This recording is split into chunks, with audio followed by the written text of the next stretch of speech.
어느 회사에 새로운 사장이 오게 되었습니다. 이 사장이 첫날 출근하면서 직원들의 정신 무장을 새롭게 해주기를 원했습니다. 그러면서 게으른 사람들을 모조리 내보내기로 마음의 작정을 하고 첫날 사무실에 들어갔는데요. 마침 이 사장 눈에 한쪽 벽에 기대어 서 있는 한 젊은이가 눈에 들어왔습니다. 마음속으로 본때를 보여줘야겠다 싶어서 그에게 다가가서 자네 한 주에 얼마 받지? 하고 물었습니다. 400달러 받는데요. 왜 그러는데요? 하고 그 젊은이가 되물었습니다. 그러자 사장은 그에게 400달러를 내어주면서 일주일치 줄 테니 받아가지고 석 꺼져 다시는 내 눈앞에 나타나지 마라 하고 내어 쫓았습니다. 돈을 받은 젊은이가 사라지고 난 다음에 첫 번 케이스를 잘 해냈구나 생각하면서 이 사장이 주위를 둘러보면서 저 게으름뱅이는 무슨 일을 했었죠? 하고 물어봤습니다. 그랬더니 누군가 하는 말이 피자 배달 왔던 사람인데요. 그랬답니다. 우리 삶 가운데 많은 오해가 있습니다. 우리가 때로 그런 오해를 받기도 하고요. 또 남을 그렇게 오해하기도 합니다. 한국 선진과 강릉에서 어린이 병원을 운영하시던 신앙이 아주 좋던 한 노성도님 부부가 그들의 전 재산을 그 당시 한 42억쯤 되는 돈인데요. 강릉대학교에 장학금으로 내놓았습니다. 이를 두고 그분이 속했던 교회와 또 교단에서 많은 말들이 있었습니다. 아니 왜 그 많은 재산을 교단이나 교회에다 바치지 않고 기독교 대학도 아닌데 일반 대학에 줬느냐 하는 불만의 소리였습니다. 이분들은 그 자신들의 전 재산을 그렇게 내어놓으시게 된 이유가 복음서를 읽다가 성경에 한 부자 청년이 그가 가진 많은 재물 때문에 고민하다가 예수님 따르지 못하고 근심하고 돌아갔던 그 말씀을 읽고는 그런 결단을 하게 된 것인데요. 이분들은 일반 대학의 장학금으로 재산 전부를 내어놓으면서 이 장학금 이름을 그리스도 물리학상, 그리스도 의학상, 그리스도 평화상으로 명명했습니다. 그리스도의 이름으로 상 주는 일이 한 번도 없었던 한국에서 최초로 그리스도의 이름으로 일반 대학에 장학금을 주게 된 것입니다. 주님을 사랑하는 방법이 사람마다 성도마다 다 다릅니다. 진실한 사랑이 가진 그 속사정을 어떻게 삼자들이 다 알 수 있겠습니까? 진실한 사랑은 사랑하는 자와 또 사랑을 받는 주님만 이해하지 구경꾼들은 그 사랑의 깊이를 잘 헤아릴 수 없습니다. 그래서 진실한 사랑이 있는 곳에는 항상 오해가 일어나기 마련입니다. 오해하는 사람들의 특징은 자기 마음대로 오해를 해버린다는 데 있습니다. 자기 기준으로, 자기 판단으로, 자기 생각을 가지고 상대방의 말과 행동을 오해해버리는 것입니다. 우리 그 대표적인 죄성 하나가 자기중심적이라는 것입니다. 자기 생각이 옳고 그름을 따라서 그게 판단하는 제일 기준이 되는 것입니다. 그 기준 가지고 그 잣대로 다른 사람을 보니까 자기하고 다르면, 자기 생각하고 다르면 그건 틀렸다고 쉽게 판단하게 되는 것입니다. 그래서 우리 삶 가운데 많은 오해가 있습니다. 우리가 때로 그런 오해를 받기도 합니다. 남을 그렇게 오해하고요. 특별히 그 사랑의 깊이를 알지 못하면 오해하기가 쉬운 것입니다. 우리 할머니들이 그 무거운 손주를 안고 업고 그렇게 좋아들 하십니다. 그 아이 무게만큼의 돌덩어리를 한번 업으라 그래 보십시오. 우리 할머니들이 그거 업고 다니겠어요? 막 다 죽는다고 무거워 죽겠다고 그러지 않겠습니까? 그런데도 손주는 그 무게를 느끼지 못하는 것입니다. 이게 사랑의 비밀이에요. 이게 사랑의 신비입니다. 수학적으로, 물리학적으로, 현상적으로 계산해낼 수 없는 것이 사랑의 세계입니다. 우리 주님을 향한 사랑도 그렇습니다. 신앙이 없는 분들은 죽었다 깨도 모르는 것입니다. 주님의 사랑을 받은 자만이 그 사랑을 아는 사람들만 아는 것입니다. 진실한 사랑은 값으로 따질 수 없습니다. 오늘 우리가 함께 읽었던 이 본문에는 이 한 여인의 우리 주님을 향한 그 진실한 사랑이 나타나 있습니다. 3절에 보시면 죽었다가 무덤에 들어간 지 나흘 된 나사로를 예수님 살려주셨습니다. 그 나사로의 여동생 마리아가 지극히 비싼 향수를 뜻합니다. 곧 순전한 나드 한 근을 가져다가 예수의 발에 붓고 자기 머리털로 그의 발을 씻었다라고 말씀합니다. 1절에 보면 이 일이 일어난 때를 유월절 엿새 전이라, 예수님께서 베다니에 이르렀었을 때 일어난 일이라고 보여주고 있습니다. 여기 유월절은 유대인들이 해마다 기념해서 지키던 자기들의 민족 해방 기념일이죠. 자기 노예된 종인 유대인들을 끝까지 안 놓아주려고 했던 바로 왕과 애굽, 오늘 이집트에 하나님께서 10번의 무서운 재앙을 내리셨습니다. 그 10번째 마지막 재앙이, 그게 10번 재앙 중에서도 가장 심도 높은 무서운 재앙이었습니다. 그것이 장자의 죽음이었습니다. 죽음의 천사가 집 앞을 지나갈 때 무엇이든지, 인간의 장자든지 가축의 장자든지 다 죽게 되는 그 아주 무서운 심판이었습니다. 장자라는 것은 집안을 대표하는 것이거든요. 이게 최후 심판의 전조라고 볼 수 있습니다.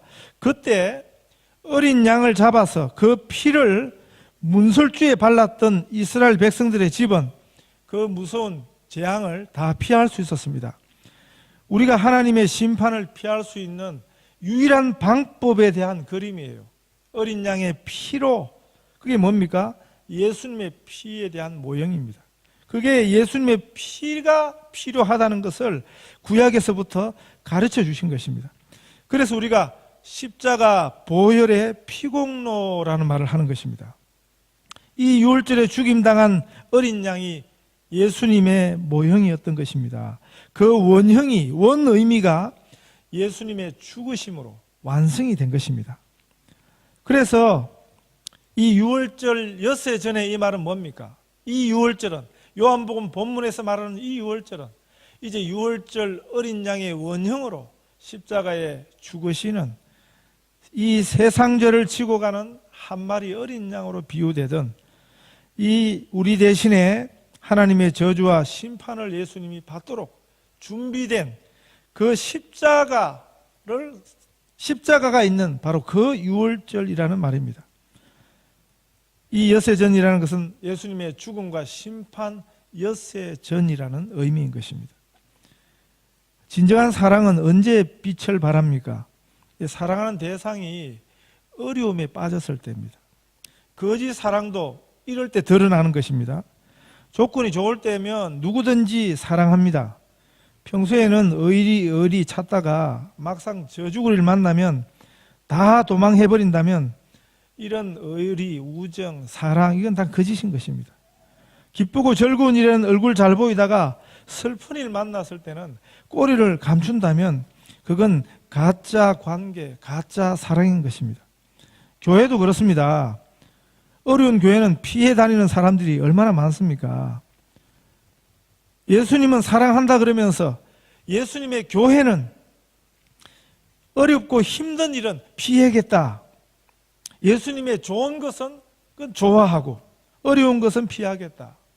글쎄요, 우리 예수님이 한참 그 이름을 날리실 적에는요, 가는 곳마다 이적을 베푸시고 병자를 고쳐주시고 이런 역사가 있을 때는 많은 사람들이, 많은 군중들이 예수님을 따랐습니다. 그런데 우리 예수님에게 어려움이 찾아오니까, 예수님에게 위기가 오니까 사람들이 다 떨어졌습니다. 나중에 십자가 앞에서는 그 제자들마저 다 도망해버렸습니다.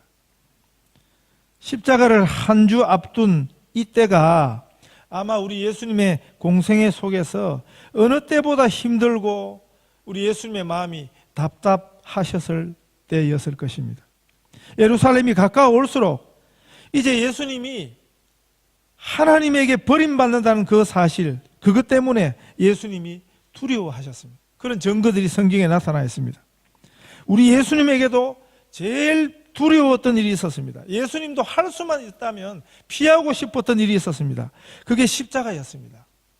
십자가에서 당하는 육신적 고통 때문이 아니었습니다. 예수님이 제일 두려웠던 것은 하나님 아버지에게서 버림받는다는 사실입니다. 하나님 아버지에게서 심판받는다는 사실이었습니다. 그래서 십자가 위에서 예수님이 7마디 말씀을 남기셨는데 그게 가상 7은 그러거든요. 그 중에 하나가 엘리 엘리 라마 사박다니 그렇게 외치셨습니다. 그 말 뜻이 뭐냐면 나의 하나님 어찌하여 나를 버리시나이까 하는 부르짖음이었습니다. 예수님의 십자가는 예수님이 하나님으로부터 내어버림을 받는 장소였습니다. 그래서 우리 예수님도 그 일을 할 수만 있으면 피하고 싶으셨던 바로 그 일이었습니다. 그 십자가를 목전에 둔 그 한 주간 우리 예수님의 생애 중에서 우리 예수님이 얼마나 찹찹하셨겠습니까? 예수님이 가장 필요로 할 때 그때 주님께 드린 사랑의 수고, 사랑의 봉사가 바로 이 본문의 마리아의 사랑이었고 봉사였습니다.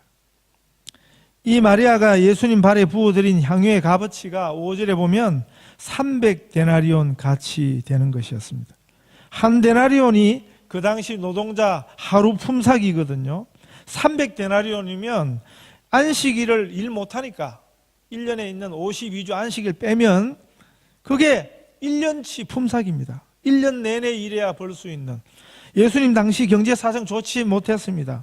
이 정도 값어치면 아마 마리아가 소유했던 전부였을 것입니다. 이 비슷한 이야기가 마태복음 26장에도 또 마가복음 14장에도 기록이 되어 있습니다. 마리아는 주님께 받은 그 사랑이 너무 감사해서 주님을 향한 그 진실한 사랑을 이렇게 표현한 것입니다.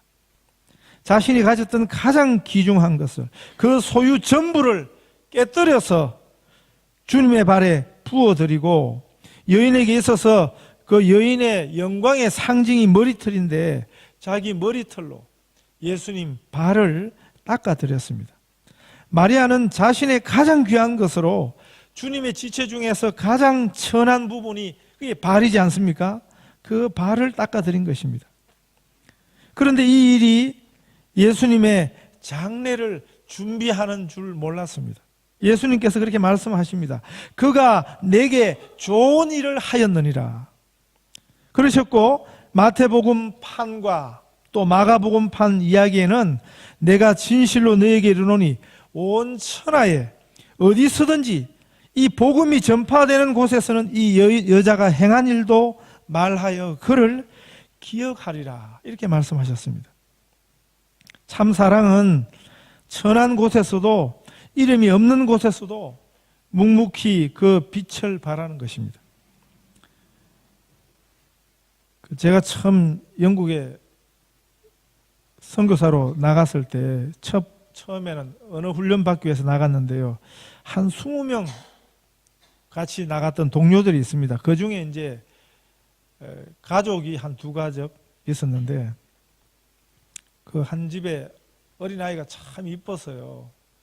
그러니까 이제 훈련 받고 하다가도 쉬는 시간 되면 그냥 싱글들이 쫓아와서 아이를 안고 뽀뽀하고 뭐 이래서 하다가 그렇게 이뻐했어요. 그런데 하루는 그 아이가 감기가 걸려왔습니다. 콜록콜록하고 콧물이 나오고 설사를 하고 토를 하고 그러니까 그전까지는 뭐 이모고 고모고 삼촌이고 이래서 하다가 다 도망가 버렸습니다. 누가 그 아이의 아픔을 더러움을 닦아주고 감싸주겠습니까? 엄마만 묵묵히 와서 그 더러움을 감싸고 안아주는 것입니다. 빛나는 봉사는 누구나 할 수 있습니다. 그런 봉사는 서로 하려고 들지요. 교회당 아주 멋지게 지어서 그 내부에 강단이나 뭐 악기니 뭐 이런 거 설치할 것들 많잖아요. 그럴 때는 기증자가 많아요. 왜냐하면 그건 표가 나거든요. 주일날 올 때마다 표가 나거든요. 네? 예를 들어서 마이크 시스템을 누가 했다 해보세요. 주일날 올 때마다 저거 내가 한 것인데 뭐 이러지 않겠습니까? 네? 강단, 저거 내가 헌물한 것인데 그러지 않겠습니까? 정말 주님을 사랑했어라기보다는 아마 다른 이유가 있지 않겠습니까? 그런데 편하지 않는 일은 지원자가 참 적습니다. 정말 우리 주님을 참 사랑함이 아니고서는 아무나 할 수 있는 봉사나 헌신이 아닌 것입니다. 제가 한국에 있을 때 좀 큰 교회에 있어 보니까 이 본 예배 사람들이 많이 모이고 모든 사람들의 주목을 받는 그 반주자는 막 서로 하려고 그냥 저 밥 많이 얻어먹었습니다. 지금은 자리가 있지만 비면 자기 딸 좀 시켜달라고 얼마나 밥을 많이 사주든지. 그런데 정작 그렇게 반주하는 사람들이 많은데 그 교회에 새벽 예배는 안 와요. 반주하러. 그거는 아무리 모집을 해도 안 옵니다. 왜? 힘드니까. 그래서 어떤 여집사님이 피아노도 칠 줄 모르는데 이게 이렇게 반주자가 많은데 왜 새벽 예배 반주자는 없냐. 그러니까 그분이 그때부터 독학해 가서 반주 배워가지고 그분이 반주를 하시더라고요. 전에 있던 교회에요. 어떤 지휘자가 한 사람 왔습니다. 한 주일 딱 지휘하고 다른 교회로 가버렸습니다. 자기가 지휘로 섬기겠다고 와놓고 막상 한 주 해보니까 힘들거든요. 그러니까 홀라당 내뺐습니다. 반주자도 왔다가 2주 만에 도망했습니다. 교회 어른들이 하도 무섭게 생겼다나. 그런데 교회의 어려움만 보고 도망하는, 피하는 교인들만 있으면 작은 교회는 하나도 안 남아있을 것입니다. 참 신기한 일은 주님의 교회의 어려움을 마다하지 않는 주님을 진정으로 사랑하는 성도들이 참 많다는 것입니다. 이런 분들이 드문드문 있는 게 아니고요. 곳곳에 어렵고 힘든 교회마다 선교지에 꼭 있더라는 것입니다. 똑같은 교회인데도 한국서 워킹 비자 받아왔던 한 청년 자매는요, 처음 와서부터 마지막 돌아가는 그 주간까지 그 무섭게 생긴 어른들 틈에서요, 교회 반주를 도맡아 했습니다. 수요일 저녁 같은 데는 반주 안 해도 되는데 부탁도 안 했는데 자원해서 정말 기쁨으로 와서 수고를 했습니다. 그 자매가 한 번인가 두 번 수요일 날 못 나왔을 때가 있어요. 그런데 그걸 도리어 그렇게 그걸 죄송스럽게 생각하더라고요. 벌써 한 7, 8년 전 이야기인데 주님을 향한 그 진실한 사랑과 수고가 잘 잊혀지지 않습니다. 박수경이라는 자매인데 저는 목사로 설교 사역하는 내내 이 자매 이야기를 할 것입니다.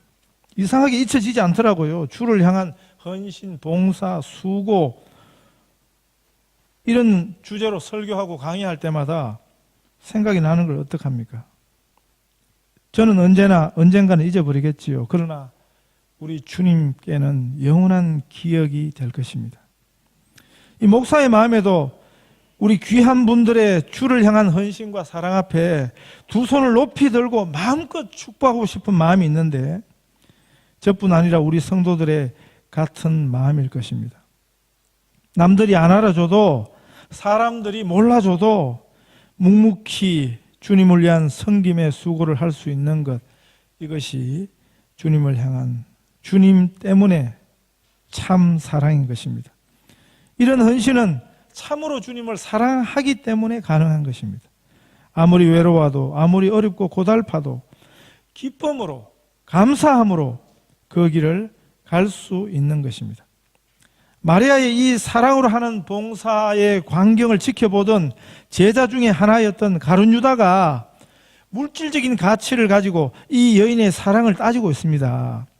오히려 앞장서서 주님을 섬기고 받들어야 했던 제자 중에 하나가 자기 탐욕으로 자기 이익을 따져서 도둑의 마음으로 이 여인의 사랑에 지독한 오해를 하고 있는 것입니다. 말은 그럴듯하게 이 향유를 어찌하여 300데나리온에 팔아서 가난한 자들에게 주지 아니하였느냐, 그렇게 하고 있어도 실상은 자기 돈이 될 것인데 왜 그것을 왜 그렇게 내어버리느냐 했던 것입니다.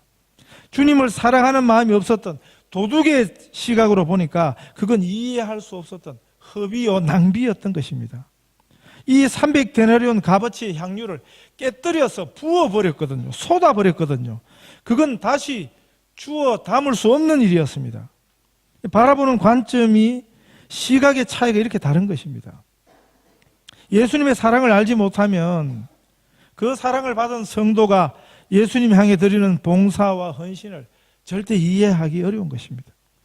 예수님의 가장 최측근들인 제자들마저 그 사랑을 오해하고 있습니다. 그러나 중요한 사실은요, 예수님이 알아주신다는 것입니다. 예수님께서는 왜 마리아가 그 허비를 하는지, 그 허비가 아닌 것을, 사랑인 것을 주님은 아신 것입니다. 우리 주님이 알아주시면 되는 것입니다. 사람들이 몰라주는 거 그거 당연해요. 때로는 교회 목사도 사랑을 눈치 못 챌 때가 있습니다. 그 참 신앙의 깊이를 목사도 못 헤아릴 때가 있습니다. 그러나 이런 것은 중요하지 않습니다. 정말 중요한 것은 우리 예수님이 알아주시는 것입니다. 교회 생활 하다 보면 억울한 일이 있어요. 억울한 대접도 있습니다. 왜 없겠습니까? 지상교회라고 뭐 세상과 얼마나 다르겠습니까? 교회는 세상과 달라야 합니다만은 문제 있는 사람들로 이룬 공동체이기 때문에 그 근본으로 그렇게 다르지가 않습니다. 우리 하나님은 외모를 보시지 않습니다. 우리 중심을, 우리 마음을 보십니다. 그러나 사람은, 인생은 외모를 봅니다. 그러니까 중심을 모르니까 사람들은 오해가 하는 것입니다. 오해가 당연한 것입니다. 중요한 것은 우리 예수님이 알아주시면 된다는 것입니다. 이 세상 사람들이 다 알아줘도 하나님이 모른다 하시면 그런 일이 진정한 허비입니다. 예수님이 이 마리아의 참된 사랑을 아셨습니다. 예수님이 제자들이 나무라는 그 마리아의 편을 들어주셨습니다. 하나님이 내 편이라야 되는 것입니다. 하나님이 내 손을 들어주셔야 진짜 이기는 것입니다. 참 사랑은 돈 가지고 그 가치를 계산해낼 수 없는 것입니다. 참 사랑은 자신을 내어놓지 않고서는 불가능한 것입니다. 그래서 허비가 없는 사랑은 가짜인 것입니다. 허비하여 드려도 참 사랑을 하는 자는 그 허비의 귀함을 아는 것입니다. 그 허비는 허비가 아닌 것입니다. 참으로 주님을 사랑하는 자는 주님을 향한 허비가 사랑임을 깨닫는 것입니다. 사랑을 위한 허비는 더 이상 허비가 아니에요. 참 사랑에는 허비가 필요한 것입니다. 부모는 자녀를 위해서 시간도 청춘도 건강도 재물도 다 허비하지요. 우리 부모님들이 왜 이렇게 연약해지고 늙어지시고 병들으셨습니까? 그건 부모님들이 우리 자녀들을 위해서 사셨기 때문에, 시간과 물질을 허비하셨기 때문에 그런 것입니다. 나중에 이제 자녀들이 현상이 역전이 되면 이제 좀 육신에 힘 좀 생기고 주머니에 돈 좀 있다고 늙은 부모님을 함부로 대하는 그런 자식들이 들어있는데 그 호로 자식이에요. 그 욕을 자신의 자식들에게 당하게 될 것입니다. 부모에게 불효하는 자식이 가장 불쌍합니다. 이런 자식에게는 하나님의 저주가 마땅한 것이지요. 반대로 효도하는 자녀에게는 하나님의 축복이 마땅한 것입니다. 우리들을 위해서 사랑으로 생을 허비한 우리 부모님들에게 우리가 친구를 열심히 사랑하는 열심보다 더 큰 열심으로, 애인을 죽도록 사랑하는 열심보다 더 뜨거운 사랑으로 사랑할 때 하나님이 우리를 축복하실 것입니다. 주님을 위한 우리 사랑에도 마리아처럼 거룩한 허비가 요구되는 것입니다. 남들은, 사람들은 허비하는 것이라 말하여도 우리 주님은 주를 위한 우리의 사랑의 진심을 주님은 다 아십니다. 예수님이 어떤 분인지를 제대로 알면 이런 사랑이 우리에게도 가능해지는 것입니다. 자신을 하나도 아끼지 아니하시고 우리를 위하여 십자가에서 온몸을 다 내어주신 그 사랑을 우리가 안다면,